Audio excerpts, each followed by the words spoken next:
जय हिंद साथियों। उत्तर प्रदेश पुलिस का आज यानी 18 फरवरी को फर्स्ट शिफ्ट में जो एग्जाम हुआ है उसमें सामान्य ज्ञान के जो प्रश्न आए हैं, चलिए उसका आंसर की देख लेते हैं।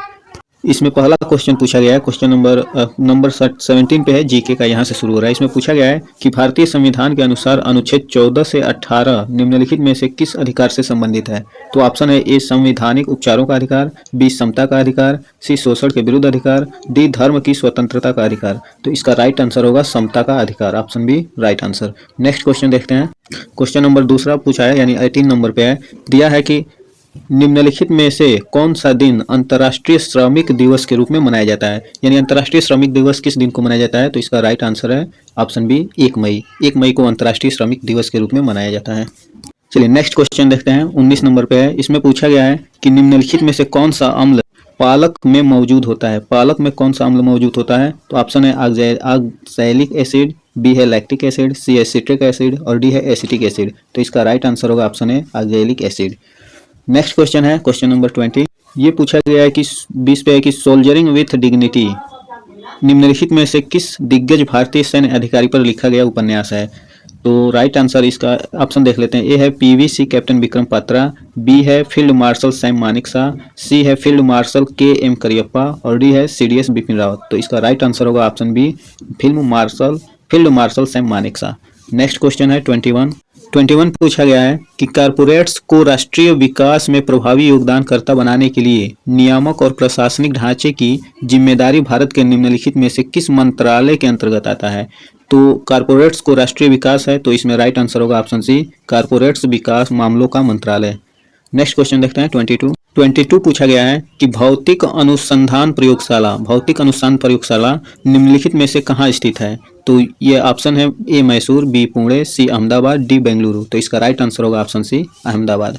नेक्स्ट क्वेश्चन है 23 पूछा गया है कि उत्तर प्रदेश में वुमेन पावर लाइन के लिए संपर्क नंबर क्या है, यानी वुमेन पावर लाइन का संपर्क नंबर क्या है। ऑप्शन है 1044, बी है 105, सी है 114 और डी है 1090।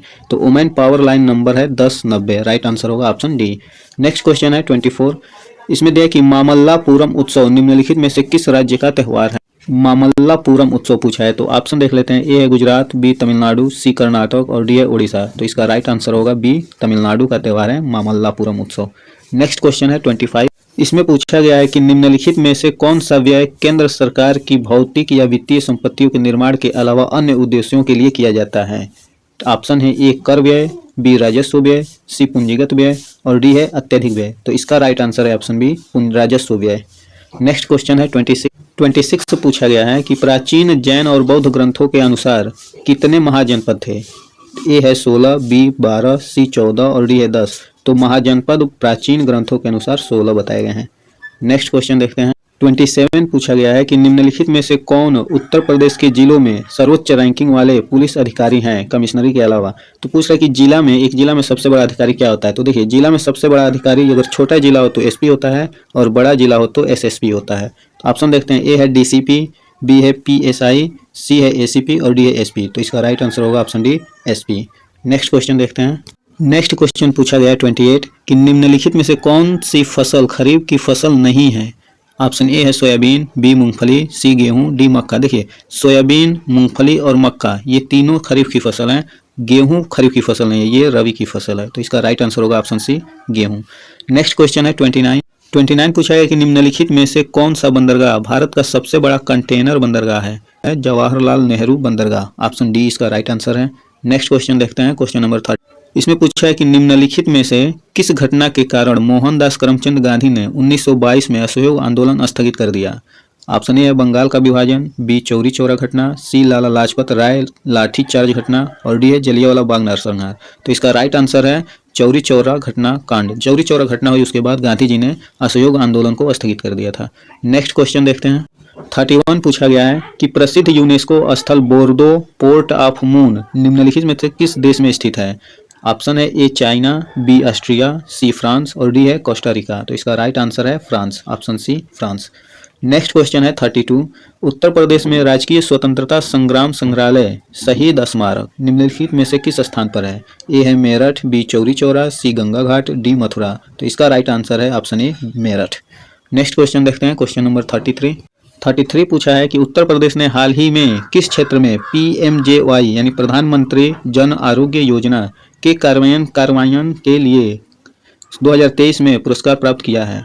तो किस क्षेत्र के लिए दिया जाता है? तो ए है उद्योग, बी स्वास्थ्य सेवा, सी शिक्षा और डी है कृषि। तो प्रधानमंत्री जन आरोग्य योजना याद रखेगा, बी है स्वास्थ्य सेवा के लिए दिया जाता है। नेक्स्ट क्वेश्चन है 34। जनगणना 2011 के अनुसार उत्तर प्रदेश राज्य का समग्र लिंगानुपात यानी कुल लिंगानुपात कितना है? तो ऑप्शन ए है 982, बी 892, सी 912 और डी है 812। तो इसका राइट आंसर है ऑप्शन सी 912। नेक्स्ट क्वेश्चन देखते हैं। 35 पूछा है कि अंतर्राष्ट्रीय श्रम संगठन यानी ILO ने बाल श्रम के वैश्विक विस्तार और इसे खत्म करने के लिए आवश्यक कार्रवाई और प्रयासों पर ध्यान केंद्रित करने के लिए 2002 में बाल श्रम के खिलाफ विश्व दिवस की शुरुआत की। प्रत्येक वर्ष विश्व बाल श्रम निषेध दिवस किस तारीख को मनाया जाता है? यानी पूछ रहा है कि प्रत्येक वर्ष विश्व बाल श्रम निषेध दिवस किस तारीख को मनाया जाता है? तो ऑप्शन है इसका ए 7 अगस्त, बी 1 मई, सी 5 जुलाई और डी है 12 जून। तो इसका राइट आंसर है डी 12 जून। नेक्स्ट क्वेश्चन, इसमें 36 पूछा गया है कि निम्नलिखित में से किस विशेष बल को विमान और हवाई अड्डों पर अपहरण और इसी तरह की सुरक्षा स्थितियों को जवाब देने के लिए विशिष्ट दक्ष बल के रूप में नियुक्त किया गया है? यानी जब कोई जहाज अपहरण होता है तो उसको बचाने के लिए कौन सी फोर्स गठन की गई है? तो ऑप्शन ए है NIA, बी है RPF, सी है CBI और डी है NSG। तो इसका राइट आंसर है option D NSG। Next question है 37। दिया कि राजस्व परिषद उत्तर प्रदेश की स्थापना निम्नलिखित में से किस जिले में की गई है? ऑप्शन ए है इलाहाबाद यानी प्रयागराज अब जो हो गया है, बी वाराणसी, सी मेरठ और डी है लखीमपुर। तो इसका राइट आंसर है ऑप्शन ए इलाहाबाद। नेक्स्ट क्वेश्चन देखते हैं। इसमें 38 पूछा गया है कि हाल ही में, आपको धुंधला दिख रहा होगा, PDF ही ऐसी आई है, थोड़ा मैनेज करिए, मैं पढ़ दे रहा हूँ, सुनते रहिए ध्यान से। दिया है कि हाल ही में नवंबर 2023 में भारत और किस पड़ोसी देश ने संयुक्त सैन्य अभ्यास सूर्य किरण में भाग लिया है? तो पूछ रहा है कि सूर्य किरण सैन्य अभ्यास जो होता है उसमें भारत और कौन सा देश भाग लेता है? तो ऑप्शन है ए है श्रीलंका, बी म्यांमार, सी नेपाल और डी है मालदीव। तो याद रखिए सूर्य किरण में भारत और नेपाल के बीच होता है, यानी इसका राइट आंसर होगा ऑप्शन सी। नेक्स्ट क्वेश्चन है 39। इसमें दिया है कि हाल ही में प्रधानमंत्री ने निम्नलिखित में से किस रेलवे स्टेशन से नई अमृत भारत ट्रेनों को हरी झंडी दी है? यानी अमृत भारत ट्रेन किस स्टेशन से शुरुआत की गई है? तो ऑप्शन ए हरिद्वार, बी नई दिल्ली, सी अयोध्या और डी है वाराणसी। तो इसका राइट आंसर है option C Ayodhya. Next question देखते हैं।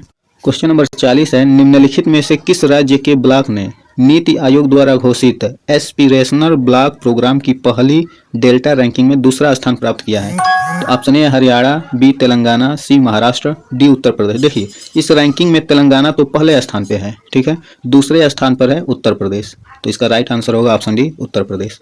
नेक्स्ट क्वेश्चन है 41 दिया है कि रूस यूक्रेन संघर्ष क्षेत्र यानी रूस यूक्रेन जो युद्ध हो रहा है उसमें भारतीय नागरिकों को निकालने के लिए भारत द्वारा शुरू किए गए ऑपरेशन का नाम निम्नलिखित में से कौन सा है? आपको याद होगा कि यूक्रेन से भारतवासियों को निकालने के लिए भारत ने एक ऑपरेशन चलाया था, उसका नाम क्या है? ऑप्शन ए है operation Rakshan, B operation Ganga, C operation Ashwagandha और डी है ऑपरेशन सुजय। तो इसका राइट आंसर होगा ऑप्शन बी ऑपरेशन गंगा।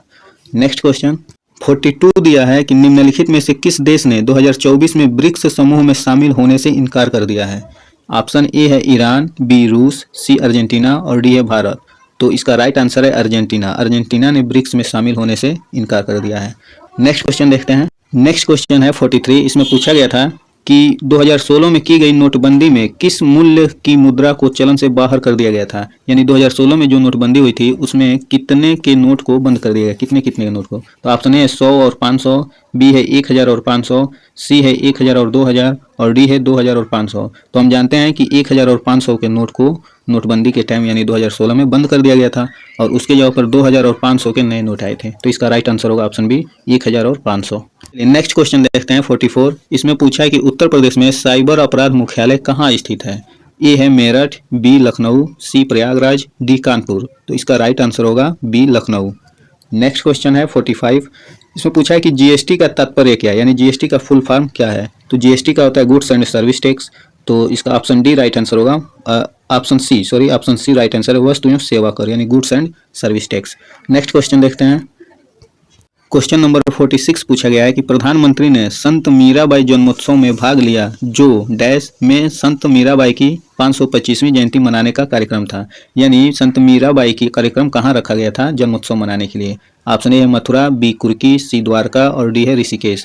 तो इसका राइट आंसर है ऑप्शन ए मथुरा। नेक्स्ट क्वेश्चन है 47। इसमें पूछा गया है कि निम्नलिखित में से कौन फिलीपींस की राजधानी है। ऑप्शन ए है बैंकॉक, बी कुआलालंपुर, सी मनीला और डी है जकार्ता। तो याद रखिए इस फिलीपींस की राजधानी है मनीला। किसकी राजधानी है तो यह है थाईलैंड की। कुआलालंपुर किसकी राजधानी है तो यह है मलेशिया की। मनीला तो फिलीपींस का हो गया। जकार्ता किसकी राजधानी है तो यह है इंडोनेशिया की। ये पॉइंट भी याद रखिएगा, आगे आने वाले एग्जाम में इंपॉर्टेंट है। नेक्स्ट क्वेश्चन देखते हैं 48।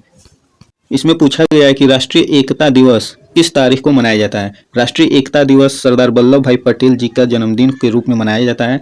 तो ये किस तारीख को मनाया जाता है। ऑप्शन ए है 26 जनवरी, बी 31 अक्टूबर, सी 14 नवंबर और डी है 2 अक्टूबर। तो इसका राइट आंसर है ऑप्शन बी 31 अक्टूबर को राष्ट्रीय एकता दिवस मनाया जाता है। नेक्स्ट क्वेश्चन देखते हैं। इसमें पूछा गया है क्वेश्चन नंबर 49 पे कि निम्नलिखित में से किस प्रसिद्ध लेखक को उपन्यास सम्राट कहा जाता है। Option A Harivansh Rai Bachchan, B Makhanlal Chaturvedi, C है सूर्यकांत त्रिपाठी निराला और डी है मुंशी प्रेमचंद। तो उपन्यास सम्राट मुंशी प्रेमचंद जी को कहा जाता है, यानी इसका राइट आंसर ऑप्शन डी है। नेक्स्ट क्वेश्चन देखते हैं। क्वेश्चन नंबर 50 है, हाल ही में चिराग चंद्रशेखर सेठी ने किस खेल से संबंधित मेजर ध्यानचंद खेल रत्न पुरस्कार 2023 जीता है। ऑप्शन ए है क्रिकेट, बी बैडमिंटन, सी तीरंदाजी और डी है कुश्ती। तो चिराग चंद्रशेखर सेठी बैडमिंटन खेलते हैं, तो इसका राइट आंसर होगा option B badminton. Next question है 51। पूछा गया है कि चंद्रयान 3 के लैंडर का क्या नाम है। तो ऑप्शन ए है विज्ञान, बी प्रज्ञान, सी आदित्य, डी विक्रम। तो लैंडर का नाम है विक्रम, ऑप्शन डी विक्रम इसका राइट आंसर है। अच्छा प्रज्ञान भी था उसमें, तो प्रज्ञान कहा जाता था रोवर को, रोवर का नाम था प्रज्ञान। और इसमें पूछा है लैंडर, तो इसका राइट आंसर होगा option D Vikram. Next question है 52। हाल ही में प्रधानमंत्री ने निम्नलिखित में से किस स्थान पर स्थित भारत के सबसे बड़े सम्मेलन और प्रदर्शनी केंद्र IICC का उद्घाटन किया है। ए है वाराणसी, बी फरीदाबाद, सी नई दिल्ली और डी है चंडीगढ़। तो इसका राइट आंसर होगा ऑप्शन सी नई दिल्ली। नेक्स्ट क्वेश्चन देखते हैं। नेक्स्ट क्वेश्चन 53 पूछा गया है कि निम्नलिखित में से कौन सा भारत में पुलिस का सर्वोच्च सम्मान है। ऑप्शन ए है राष्ट्रपति पुलिस वीरता पुरस्कार, बी महावीर चक्र, सी पद्मश्री चक्र और डी है परमवीर चक्र। तो इसका राइट आंसर होगा ऑप्शन ए राष्ट्रपति पुलिस वीरता पुरस्कार। नेक्स्ट क्वेश्चन देखते हैं 54 दिया है कि सोशल मीडिया नेटवर्क में पहले जिसे फेसबुक इंक के नाम से जाना जाता था उसका नाम बदलकर क्या कर दिया गया है। इसमें ऑप्शन ए है मेटा, बी वी बिंग, सी आर्कुट और डी है ट्विटर। तो हम सभी लोग फेसबुक यूज करते हैं और पता है कि इसका नाम कर दिया गया मेटा, तो इसका राइट आंसर होगा ऑप्शन ए। तो इस प्रकार ये 18 फरवरी यानी आज के फर्स्ट शिफ्ट में पूछे गए यूपी पुलिस कांस्टेबल के प्रश्न थे जिनका हमने एनालिसिस किया है। और वीडियो के अंत तक आप बने रहे, इसका मतलब ये हुआ कि आपको वीडियो पसंद आया। और इंस्पायरिंग एजुकेशन को सब्सक्राइब करके बेल आइकन को भी क्लिक कर दीजिए ताकि भविष्य में जो भी वीडियो आएंगी उसका नोटिफिकेशन आपको तुरंत पहुंच जाएगा। तो चलिए अब नेक्स्ट वीडियो में मिलते हैं, तब तक के लिए अपना ख्याल रखिए। धन्यवाद। जय हिंद।